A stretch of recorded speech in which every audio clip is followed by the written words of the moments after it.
Nearly 7 years ago, Holly Mosak took on a challenge very different from those she faced during her 7 years as an officer in the Army. Adjusting to civilian life after a tour of duty that included an 8-month stint in Iraq meant finding not only a new lifestyle, but also a job. When I got out, there was a lot of things that I took for granted.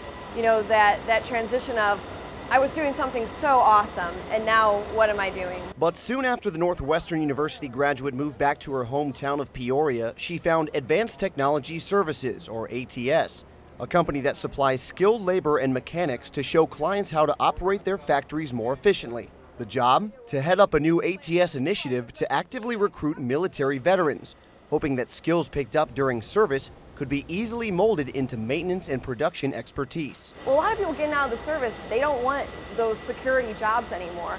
So when they see, hey, ATS wants to hire electronic repairmen, people that worked on helicopters, worked on a nuclear sub, here's a corporate job or a company that I can work for, take the skills that I learned, and now I could take that and bring it into a factory. Today, military veterans make up 30% of ATS's 2,600 employees, evidence that skilled manufacturing jobs can be a natural fit for former soldiers. 42. Yeah. Veterans like Mark Carl, who served 7 years as a mechanic in the Air Force and 15 months more as a communications specialist in Iraq before leaving the military in March 2010 and joining ATS. What I had to do in the Air Force required a lot of being able to read diagrams and schematics, you know, figure out how things work, and that's been pretty handy so far.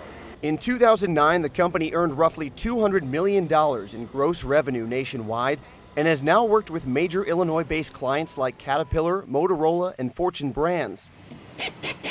But beyond the goal of finding fitting employment for military veterans, ATS is hoping to combat a more pressing issue in the manufacturing industry, a skilled labor shortage that has plagued the production sector since well before the most recent economic downturn.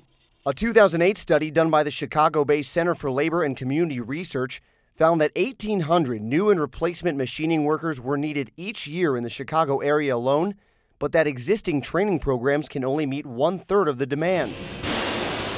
For the companies themselves, a 2009 survey of 150 manufacturers done by market research firm Frost & Sullivan and commissioned by ATS showed that respondents, on average, expect the lack of sufficient skilled labor to cost $11 million per company over the next 5 years. This is called a ladle preheater. That's not news to people like Michael Hoffman at Waukesha, Wisconsin-based metal casting producer J&L Fiber Services, which has partnered with ATS for the last 7 years. He says finding workers who can properly operate machinery has been a trial and error process with a roughly 50% success rate.